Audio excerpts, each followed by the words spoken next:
My name is Hector Castillo, aka Grok. Welcome to the last age of heroes.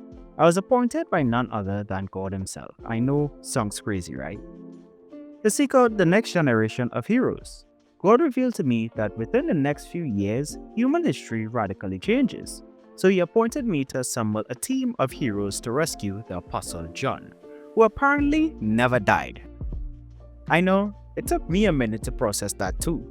John is currently being held in a Vatican chamber, so that mission should be no problem at all. See those guys over there? That's the team I assembled. We are tasked with holding back the impending wave of evil and deception until the appointed time. Those guys are fighting. They are what the world is calling celebrity supers. But for some reason, the public can't see them for what they really are. The true bad guys. They were assembled by Apollyon, the great leader. All of them endowed with satanic power to push forward the Great Tribulation, which they refer to as the time of great peace, safety, and tolerance. Utterly evil. But the general public thinks they are just the greatest. This is not going to be easy. So to avoid any confusion with my presentation of this comic, this issue is an anthology-style book of just compiling some of the Star-Crossed comics stories at the time from when this book was published. So we are transitioning from a Tribulation Taskforce introduction to the Red Talon backstory kind of thing here. After the Blockbuster facility was destroyed, Swordplay gives the Burning Skull the complete rundown on how they were defeated by the Red Talon and his newfound allies. And the Burning Skull is extremely disappointed in him and says he is lucky that he still needs him alive before sending him to the lab to get healed up. When Burning Skull sits back into his throne, he reminisces on a picture of his wife, which is the real motivation behind all he does. As many years ago, his wife, who was a crossbreed, was murdered by another crossbreed. Vowing to level the playing field, he had the Chief of Science build him a suit with flame manipulation abilities. Years later, he made his son undergo experimentation that awakened his crossbreed abilities that he inherited from his mother, intending to make him into a weapon of mass destruction for Dark, an organization that I'll sum up to be something kind of like the Illuminati, to put it simply. But when he isn't terrifying both heroes and civilians as the Burning Skull, he is the charismatic Senator Johnson who has rallied people to believe in his cause to put an end to the domestic terrorist threat of uncontrolled crossbreeds within the United States. The balance must be kept. That is what my master, the Spirit Monk, told me. Evil will always try to take any advantage against the light with their evil intentions, but drown out the good and replace it with malice and depravity, not if we can help it.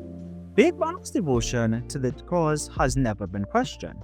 His ferocity in defeating evil knows no bounds. I see him as a kind of mentor in some way. His mastery of the shadow arts is a great boon to the cause. We are lucky to have him fighting on our side. Shakara, Big Mono's twin sister, is another reason we are a formidable team. Her soft gestures and exquisite beauty gives way to an unrelenting skill of annihilating evil. The last things those demons see is this deadly woman befalling them. They never stood a chance. Humanity has always been on the threshold of being consumed by the darkness, the shadow always looming over everything and everyone. So we choose to fight within the shadows. We fight in their domain so that they know they can't hide from us. Lord Horn arrived at the Bohemian Grove for the ceremony. He is approached by Rob Reitman, who presses him on the escape of his Nephilim experiment Starstruck, and the supposed revolution the Nephilim has started. But he isn't too bothered about it and assures him that the situation is being handled as he asks if the sacrifice is ready as they walk past all the Dark members on their way to the altar. But Rob Reitman won't stop with his questions on Starstruck as they make their way to the altar, leading to Lord Horn crushing him and throwing him into the fire, declaring him as a sacrifice. Kondo ventures into the vast desert on a quest to slay the beast that has brought terror and torment to the lands for many years, the Great Desert Serpent.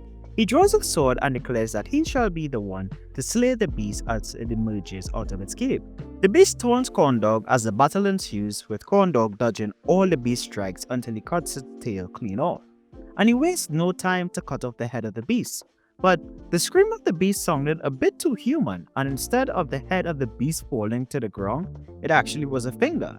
All along, Corndog was daydreaming at his job instead of flipping burgers, which are now completely burnt and the entire kitchen is on fire. And this incident is the final straw for Corndog's boss. I mean, he can't blame him, he got his finger chopped off. So, on the spot, he fires Corndog, who still declares all his adventures as epic. So with that, let's put Starcross United issue 1 on our Christian fiction judgment scale.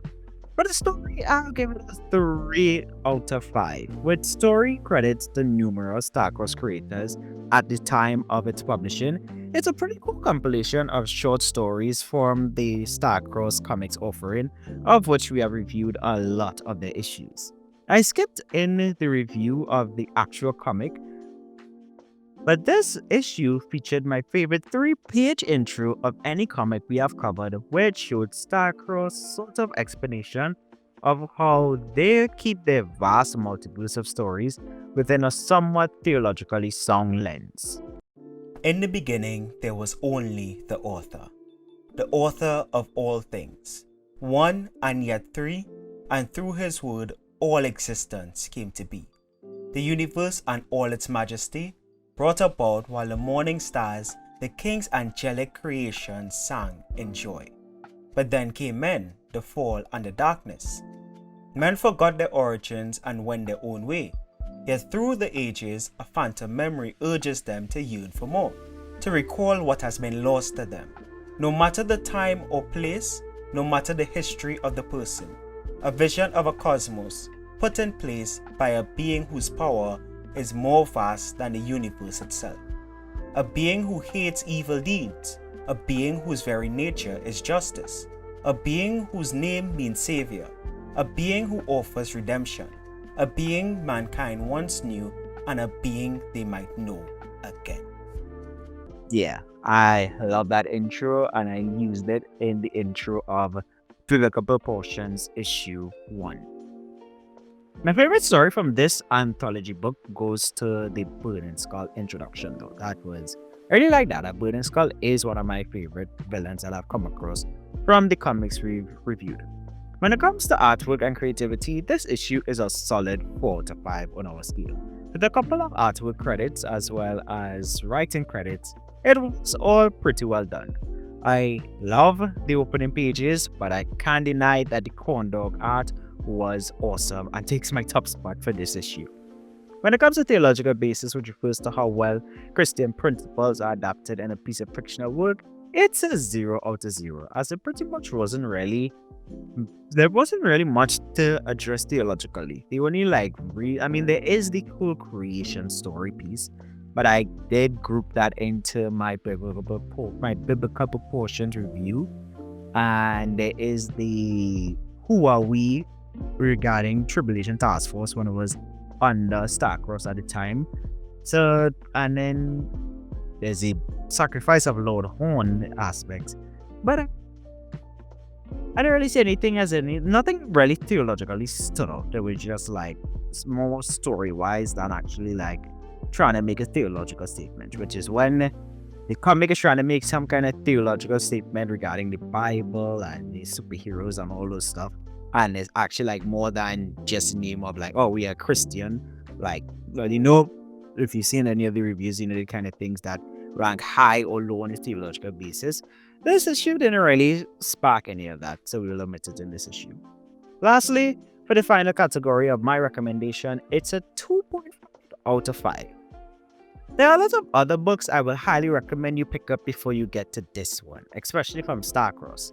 The purpose of this book is to serve as a magazine for the available stories at the time, well, many years ago at the time, but now I'll say go pick up the first issue of each book mentioned, or even check out our reviews on them if you still don't want to commit the money to it, but just want to know what the book is about before actually getting into the series. These reviews are not meant to replace the books, even though I read from the comics sometimes.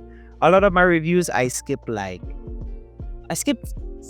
85% of the actual like panel to panel dialogue and just read like the main plot points and stuff. I've been doing that for a while. So my reviews, you'll never actually get the full comic breakdown. Even though it's like comic breakdowns, I skip a lot of stuff in my review and over summarize a lot of things.